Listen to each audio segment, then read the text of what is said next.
Урматтуу салтанаттын катышуучулары, урматтуу президент, урматтуу кадырлуу аксакалдар. Бүгүнкү Бишкек Баатыр, Бишкек атанын мамлекетибиздин борборунда, борбордук аянттын так ортосунда мынантип айкели ачылып аткан менен баарыңыздарды куттуктайм. Эстеликтин açılışına özgöçe salım koşkon Bişkek Baatır Fondunun törayımı Cemile Sarmanovnaga, Karpek Alımkolov aksakalыбызга жана ошого көмөктөш болгон баарыңыздарга чоң ыраазычылык билдиребиз. Бишкек Baatır Bişkek ata жөнүндө эки нерсени биз так айтсак болот. Биринчиси, Бишкек Baatır бул тарыхый инсан. Бүгүнкү күндө мына ушул жерде Бишкек атанын урпактары отурат. Экинчиси, Бишкек Baatır, Бишкек ата Кенен Сарыөзөн чүйдө эң башкы болуп отурукташуунун башатын курган, чеп курган. Ал бара-бара 7 дубанды кошуп, биздин бүгүнкү сыймыктанган мамлекетибиздин борбору болду.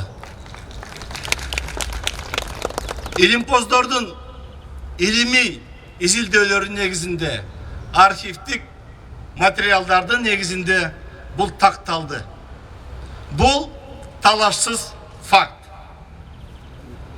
Урматтуу мекендештер, биз бүгүн дүйнөдөгү жаңы чакырыктын, санараптик экономиканын, жасалма интеллектин 4-чү индустриялык өнүгүүнүн башында турабыз. Албетте, артыбызда элибиздин улуу тарыхы бар. Ал талашсыз.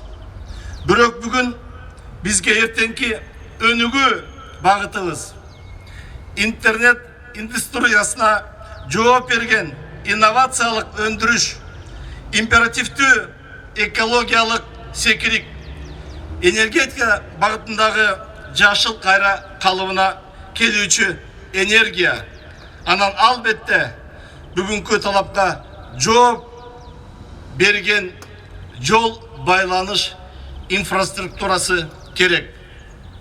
Убагында Бишкек Baatır Улуу Жибек жолунун боюнда чеп салып, өнүгүүгө түрткү берсе, бүгүн учур бизден Улуу Жибек жолунун жаңы багыты бир жол, бир кур программасынын дал ортосу болушун талап кылып турат.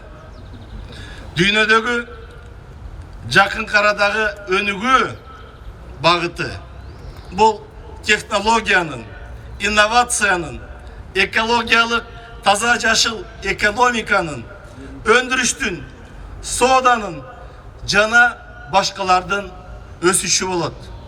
Бул бүгүнкү замандын чакырыгы. Вагон чиркелип, локомотив кошулду.